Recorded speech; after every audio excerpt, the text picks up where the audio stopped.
how did you prepare, or did you, for buzz? Like, was there a place you swam in Haleville? Did you go to the city pool and swim laps, or a pond, a lake, or? Oh, you don't know the story? Uh-uh. I might have never told this. I don't know. Okay, so it's actually a pretty good story. So here we go. So when I get, as I said earlier, when you get that packet from the guy who says this is what you should be able to do, here's what the test is that you're going to take in boot camp. And I read it, and it's like 500 yards, no fins, and you have to do the underwater recovery stroke. That's the only stroke you can do. You can't do freestyle. You can't do anything. That stroke only. So first off, I'm like, what the hell does underwater recovery stroke mean? Yeah. So, of course, I call the guy back. I'm like, what does that mean? He goes, listen, kid, it's the side stroke, except we put our head underwater.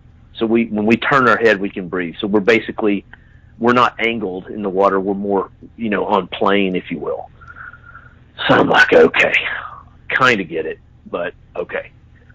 So what I was doing is I was swimming there at the city pool in Haleyville, and if you remember the guy Kyle Rushing, yeah, remember him? Mm-hmm. He ran like that facility up there, whatever it was called, the neighborhood facilities building, I think it was called. Yep, that's it. It was like our version of a YMCA for everybody that's listening, and we had it was a 50-meter pool, but it had a wall in the middle of it, so really only like 25 yards of it was actually good, and they would let me go in there and swim pretty much anytime I wanted to, even when it was cold or whatever. So I would go up there and I would get my laps in. But I realized, like, I would time myself with a stopwatch, and because obviously it was 25 yards wide, I could figure out, what 500 yards was. And I was not making time. And I'm like, whoa, like the run, no problem. Push-ups, no problem. Pull-ups, no problem. Sit-ups, no problem. Swim, big problem. So this is where Mom comes in. So everybody that's listening, don't yell at your mother. Your mother knows sometimes. So my mom is like, she goes, okay, here's what you should do. And she goes, you should go swim at the University of Alabama. I'm like, okay, Mom. Like, how am I going to do that? And she's like, well, I'm going to show you. So she picks up the phone and calls down there. Same deal. Dial 0. Connect me to the University of Alabama, can I get the pool, So my mom had remembered an article that came out in the paper that when the university rebuilt the swimming pool, I think it was in the early 90s, obviously it's public money. My mom called down there and said, hey, look, this kid needs to learn how to swim. Can somebody down there teach him? This is what he's trying to do. And the coaches were like, absolutely, we can do that, no problem. And I remember my mom, I'm watching my mom on the phone, and I'm like, they can, what? How do they know, Like, okay. So because my mom worked at the school, and this is where this whole thing is, this most bizarre story in the history of time, but, I varsity lettered in the 9th grade for football, and I varsity lettered in the 8th grade for track. So I didn't have to go to PE my senior year. I probably didn't even have to go my junior year. I had plenty of stuff. Yeah. So I had enough credits. I knew I wasn't going to college, and I didn't have to do PE. So technically, I was done about noon my senior year with school, like classes, like whatever it was, trig, English, history, whatever. I can't remember whatever we took back then. But I remember getting done at like 11:45 or noon.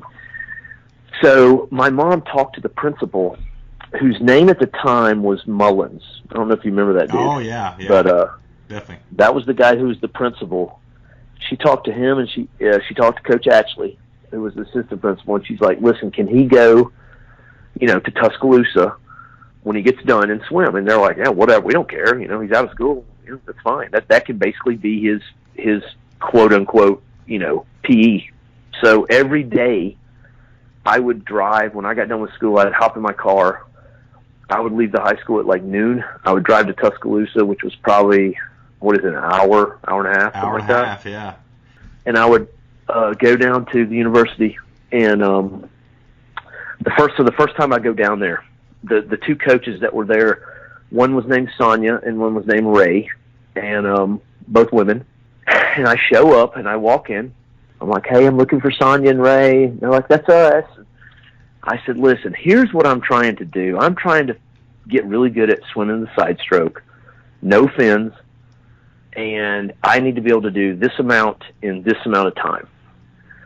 And this is a God's honest true story, I swear to God.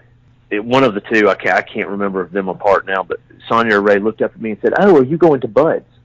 And I was just like, what? I was like, well, I'm trying to, yeah. And they said, yeah, we, one of our All-Americans here just graduated last year and went in the Navy, and he's in Bud's right now. Like, he's in the Navy. He's in Coronado right now. And I'm like, you've got to be kidding me. You know, what are the chances? So they knew, and so you got to imagine, this kid is an All-American swimmer at Alabama. He is, you know, obviously him learning the underwater recovery stroke is not a big deal, but they knew it because they had watched him do it so much. So they knew how to teach it to me. So they taught me how to do it, and I mean, I probably put 30,000 miles in that car. I mean, you know what I mean? Because I went down there daily. I went down there at least 3 or 4 times a week. Dang. Because I knew that was the weak point. And again, you know, that's a lot of sacrifice to be 17, 18 years old. Obviously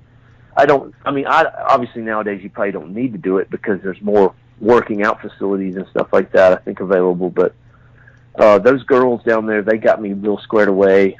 You know, a sidebar to that story is, you know, 3 or 4 years later, when I was at SEAL Team 2, I met the guy who Sonia and Ray had trained. Me and him, we served together at SEAL Team 2.